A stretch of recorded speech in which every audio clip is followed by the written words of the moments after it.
Vous, légionnaires, vous êtes soldats pour mourir. Je vous envoie là, où l'on meurt. On ne présente pas le plus glorieux régiment du monde. Depuis le célèbre combat de Cameron au Mexique, la Légion étrangère marche de son pas lent et formidable sur la route de l'épopée, au rythme d'un refrain devenu légendaire. Honneur et fidélité, voici la Légion. Et moi, je pense que j'étais à la deuxième section de la première compagnie à l'époque. Donc, commandant d'unité Hessler, chef de section adjudant Romero, et on était en 30e. On vivait dans une salle, on crachait dans une salle à 45 lits, donc toujours 3 lits superposés.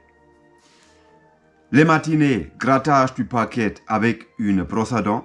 Vous avez bien entendu, avec une brosse à dents, on lavait les parquets, le floor, le boden, et voilà, c'était fantastique. C'était un travail pour des vrais hommes. On menait des balais, on nettoyait les chiottes, on nettoyait le couloir, le bureau de chef de section, le bureau du capitaine. On a fait beaucoup de corvées au début, mais c'était comme ça. C'était ainsi à la Légion étrangère. C'est pas qu'on te donne une arme et on va faire la guerre en Afrique. Négatif. D'abord, tu fais la guerre contre le balai, avec des balais, avec des corvées. C'est ça. C'est ça la Légion étrangère. C'est ça l'instruction. Et au début, à Castelnaudary, c'était un lieu dangereux. Pourquoi? Il y avait en gros 40 personnels qui venaient de tout le monde. De tout le monde. Et là-bas, dans un coin, tu avais des Anglais. Il y avait des vieux guerriers avec eux, parmi eux. Il y avait des gens qui s'étaient déjà fait à la guerre aux îles de Falkland. C'était un mafia pour soi. Dans l'autre coin, tu avais des Roumains. Des Roumains, 5-6 Roumains, qui avaient toujours la tête ensemble, qui murmuraient dans leur barbe. Dans l'autre côté, il y avait des Allemands, des Boches. Et c'était vraiment aussi eux un mafia. Et ailleurs, il y avait des Serbes, il y avait des Slaves, il y avait des Monténégrins, il y avait des Bosniaques. C'était un place tout à fait dangereux parfois. Surtout la nuit, quand les cadres sont partis. Parce qu'il y avait que 2 caporaux qui restaient avec nous. Mais eux, ils crèchaient dans un coin. Parfois, ils allaient au foyer, ils n'étaient pas là. Et parfois, la nuit, ça bagarrait. Parfois, quand tu ramenais ta gueule un peu trop, entre nous, on faisait des règles. Il y avait des embuscades. Il faut pas croire. Il faut pas croire. Dangereux. Dangereux. Et moi, c'était un solitaire. J'étais pas dans les mafias. J'étais pas avec les uns, j'étais ni avec les autres. J'étais moi. Et j'étais sur mes gardes. Je peux vous le dire. Il y avait 2 aventures qui m'ont marqué depuis le début. La première semaine, j'étais en chambre, je sais pas pourquoi. Je buvais un café ou j'étais assis, il y avait rien à faire. Il y a la porte qui s'ouvre et il y a un caporal qui rentre. C'était un bout de caporal qui m'allait jusqu'à là. C'était un Irlandais. J'ai oublié le nom. Et il s'est mis devant moi. Carreau, il m'a engueulé comme un chiffon. Et il m'a dit, il faut cirer les rangers. Cirer les rangers. J'ai rien compris ce qu'il voulait. J'ai rien compris. Il m'a dit encore une fois, il faut que tu cires des rangers. Qu'est-ce qu'il veut celui-là? Et j'étais en position de pompe, j'étais à l'horizontale et je pompais jusqu'à mon nez toucher terre. Jusqu'à j'avais des bras comme Arnold Schwarzenegger. Au début, je comptais 50, 60, 75 et après je comptais plus, je ne pouvais plus. J'étais atterré, j'étais anéanti, j'avais plein les couilles. J'avais plein les couilles, j'en pouvais plus. J'en bavais. Je pense que je me suis arrêté à un truc comme 85, 90 pompes. Il faut le faire, les 90 pompes, il faut le faire. Après, il y a mon binôme qui vient, il s'est agenouillé à côté de moi, il a dit, hey Coco, tu vois, ça c'est les rangers, cirer, nettoyer les pompes, c'est tout.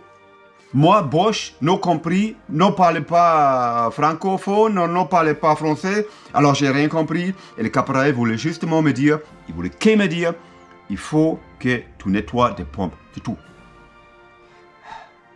Nom de Dieu. Et je peux vous dire, ça c'est une façon d'apprendre la langue française. C'était ainsi. Cirer les rangers, pas compris, en bas, pompe jusqu'à mort. Jusqu'à la mort sans suivre. Les prochaines fois, un caporal qui vient ou un sergent qui vient, il te dit, tu sais des pompes, tu sais ce qu'ils en veulent. C'est tout. C'est tout. C'est simple. Et c'est comme ça qu'on a appris la langue française, nous les étrangers. Et évidemment, la nuit ou le soir, l'adjudant Romero nous donnait des cours en langue française. Donc, apprendre la langue française pour nous, ça passait très très rapidement. Et le deuxième truc qui reste toujours dans ma tête, c'était un truc aussi incroyable que vrai. Je n'étais pas tout à fait solitaire parce que j'avais un pote. C'était Thompson, c'était un Anglais, un British. Et lui, il a fait la guerre en Falkland, sur les îles de Falkland. Donc c'était un combattant, un fighter, hein?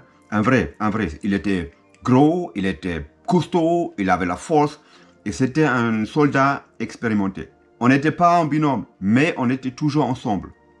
Tout à l'heure, je vais vous expliquer qu'est-ce que c'est un binôme. Donc, un jour, je me trouve assis sur le cage escalier avec mes pompes et je serre mes rangers, hein, avec la cirage. Et il y a un Turc qui vient auprès de moi. C'était Erdogan. Il m'a dit, bon, c'est bien mon gars, tu serres mes pompes, allez, donne-le-moi, parce que ça, c'est à moi. Il m'a menti parce que c'était mes rangers, c'était mes pompes. J'ai dit, non, ça c'est à moi. Moi, c'est le rangers qui est pour moi. Et au même moment où je dis ça, derrière lui, il y avait 2 Turcs qui arrivent. Donc, ils étaient 3. Et j'ai regardé en bas de l'escalier, il y avait 2 autres. Donc, ils étaient 5 Turcs. Et Erdogan, il avait une sourire jusqu'à là. Il a dit, et voilà, mon gars, donne-moi les rangers. C'est à moi. J'avais le choix. Rangers ou bagarre. Juste au moment où je voulais donner mes rangers à Erdogan, j'ai entendu un bruit. C'était comme un bulldozer. J'ai entendu quelque chose qui arrive. Et puis c'était Thompson. Thompson, il venait du haut de l'escalier. Et d'un coup, avec un cri de guerre, il s'est jeté sur les 2 Turcs qui étaient derrière Erdogan. Il s'est tout pris en bas, rouli-bouli, jusqu'en bas, cage escalier, boum, boum, boum. Après, il a pris mes rangers, parce que les rangers ont fini à trouver le chemin jusqu'en bas, et il monte l'escalier, le cage escalier, avec les rangers, et il a dit, n'êtes-le jamais intimidé par les cons. Never, jamais. Si un jour tu cèdes à la représailles des autres, tu vas toujours céder aux représailles des autres. Donc, là, tu as des rangers, et pour la prochaine fois, tu te bats pour les rangers. Et il avait raison. J'ai appris ce jour-là une leçon qui était tout à fait remarquable et qui m'a accompagné toute ma vie restant à la Légion étrangère. Et la leçon, c'était la suivante. Quand tu es dans le droit, tu défends ton droit. Il n'y a personne qui va venir te prendre tes droits. Et si jamais ça arrive, tu te bats pour ça. Jusqu'au bout. Et c'est ça ce qui m'a pris les British Thompson la première semaine à la caserne l'a passé. Formidable. Un homme formidable.